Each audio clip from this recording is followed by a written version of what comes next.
মুরব্বিয়ানে গণেরা আলোচনা বুঝুন। আল্লাহ নবী দো জাহানের বাদশাহ হাবিবুল্লাহ নবী জনাবে মুহাম্মদ রাসূলুল্লাহ সাল্লাল্লাহু আলাইহি ওয়াসাল্লাম পাক সমানে জানিয়ে দিলেন, বাবা সাহাবীরা, এমন একটা দিন আসবে, সময় আসবে, যেদিনে দেখতে পাওয়া যাবে আমার উম্মতেরা নামাজ আদায় করবে, মুখে দাড়ি রাখবে, মাথায় টুপি পরবে, জুব্বা পরিধান করবে। শুধু তাই নয় বাবা সাহাবীরা, আমি নবীর থেকে দামি দামি দামি দামি তারা জুব্বা পরিধান করবে, সুন্দর সুন্দর মসজিদ তারা বানাবে, বিরাট বড় বড় ইমারত তারা বানাবে। ও আমার সাহাবীরা, মসজিদ ভর্তি মুসল্লি পাওয়া যাবে, কিন্তু এই মুসল্লিদের ভিতর থেকে আল্লাহকে ভয় করনে ওয়ালা মুসলমান পাওয়া দুষ্কর হয়ে যাবে। আল্লাহ নবী সাহাবীরা প্রশ্ন করলেন, ইয়া রাসূলুল্লাহ হাবিবাল্লাহ, ইয়া রাসূলুল্লাহ হাবিবাল্লাহ, মানা হাউলাই, ইয়া রাসূলুল্লাহ হাবিবাল্লাহ, ওরা কারা, ওরা কারা, ওদের পরিচয়টা একবার দিন। আল্লাহ নবী পাক জবানের ছোট্ট একটা শব্দ ব্যবহার করলেন, ওয়ালির রিবা, ওরা হলো সুদের লেনদেনকারী। কথা বুঝতে পারছেন তো নাকি? এই রিপোর্টটা এখন সমাজে বাস্তবায়িত প্রতিফলিত হচ্ছে তো নাকি? নামাজ পড়ে, রোজা করে, হজ করে, দাড়ি রাখে, জুব্বা পরে, বউকে বন্ধন গ্রুপে পাঠায়। না না, আপনাদের মনসা পুকুর গ্রামে এসব নেই। হ্যাঁ, ও নি বললে তো আমি শুনবো না। বাচ্চারা গাতে স্যাটরা সব দিকে লেগে লেগে। আপনি যদি মনে করেন আমি নামাজ পড়ে একদম সোজা সাপটা জান্নাতে চলে যাব, মুগুর রেডি আছে আপনার জন্য।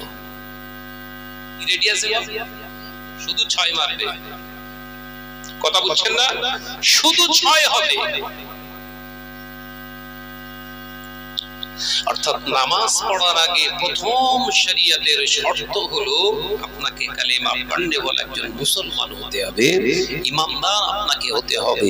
দ্বিতীয় শর্ত হলো নামাজ আগে নয়, যে বলে নামাজ আগে ও মিথ্যুক কাজ্জাব। ঈমান আনার পরে দ্বিতীয় শর্ত হলো নামাজ নয়, পবিত্রতা অবলম্বন করা। একবার জোরে বলুন না, একবার জোরে বলেন না।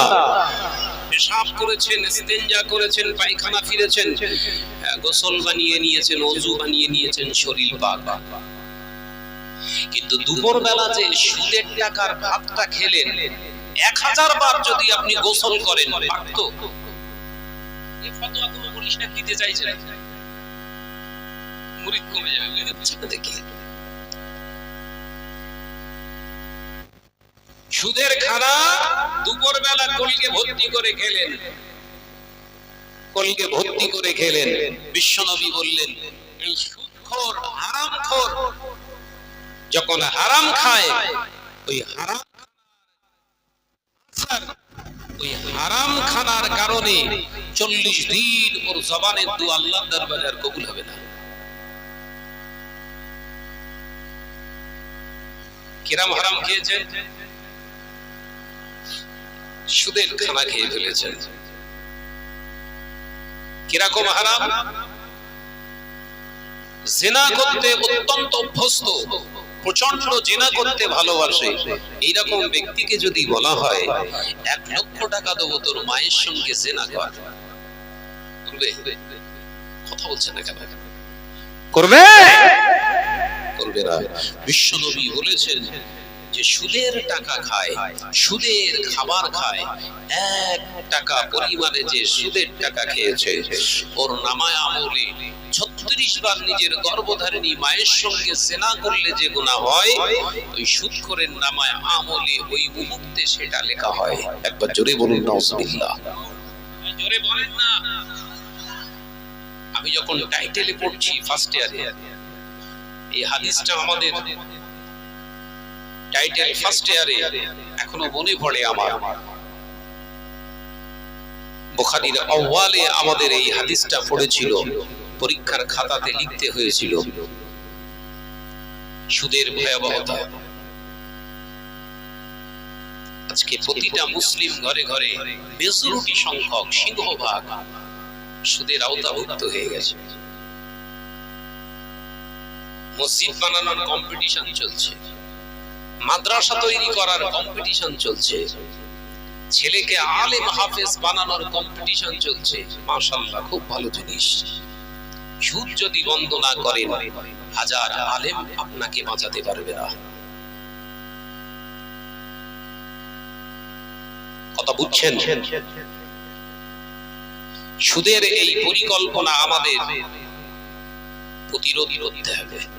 যদি প্রতিরোধ না করতে পারি, কিয়ামতের দিনে আল্লাহর সামনে, নবীর সামনে দাঁড়াতে পারবো না। না খেয়ে মরে যাওয়া ভালো, উপোস থাকা ভালো। না খেয়ে অনাহারে উপোসে দিন গুজরান করা উত্তম। 1 টাকা হারামের টাকা খেয়ে আরামের বিছানায় ঘুমানো জাহান্নামের উপরে ঘুমানো সমান হয়ে যাবে।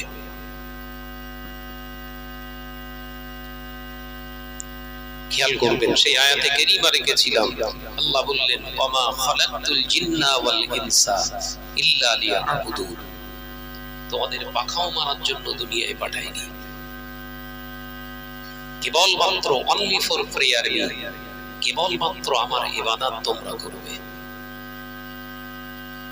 নবী বললেন, ব্যবসা করা, চাষাবাদ করা, বিবাহ করা, সন্তান জন্ম দেওয়া, তাদেরকে পালন করা, বিবিকে মহাব্বত করা, বন্ধুত্ব তৈরি করা, সবই হলো ইবাদত। শর্ত ইল্লা ইল্লা, শর্ত মনে রেখে দিও, ফাত্তাবিউনি ইহবিবিকুমুল্লাহ। আমি আল্লাহ শর্ত দিলাম, হাবিবের অনুসরণ করা লাগবে। একবার জোরে বলে, জোরে হলো না তো? করছি, নবীর ইত্তেবা করছি। হ্যাঁ হুজুর, দাড়ি রেখেছি তো। নবী শুধু দাড়ি রাখিনি, সত্যের উপরে অবিচল ছিলেন, হালালিয়াতের উপরে অবিচল ছিলেন। সেগুলো আপনার জীবনে নেই।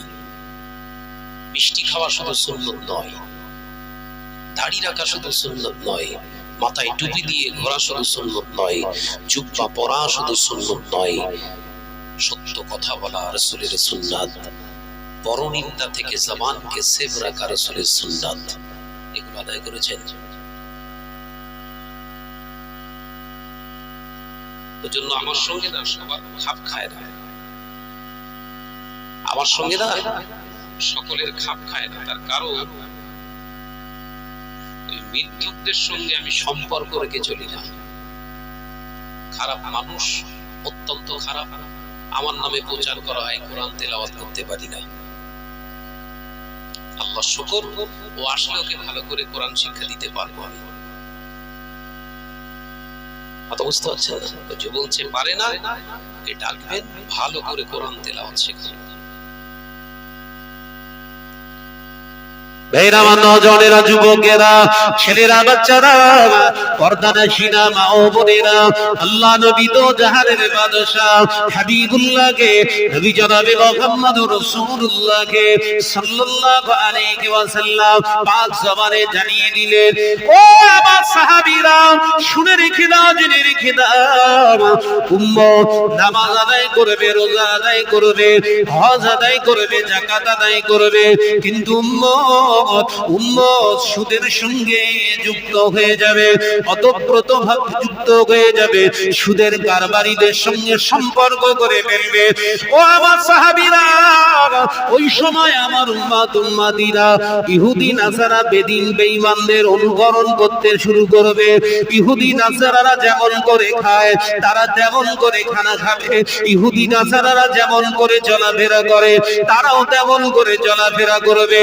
ইহুদি নাসারা যেমন আল্লাহকে মানে, আল্লাহ বলে, কিন্তু অন্য নামে তারা স্মরণ করে।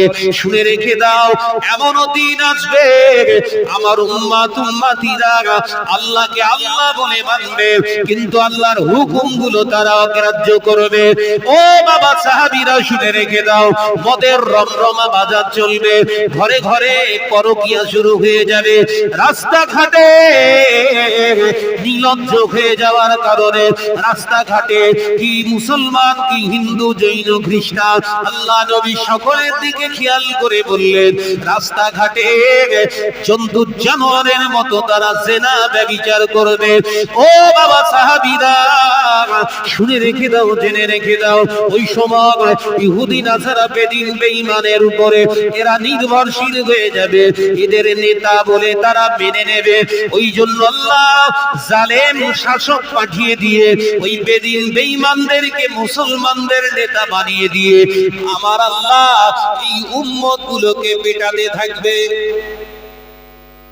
আর শুরু হয়েছে তো, কথা বলে না তো, পাঠাচ্ছে তো, কারা কারা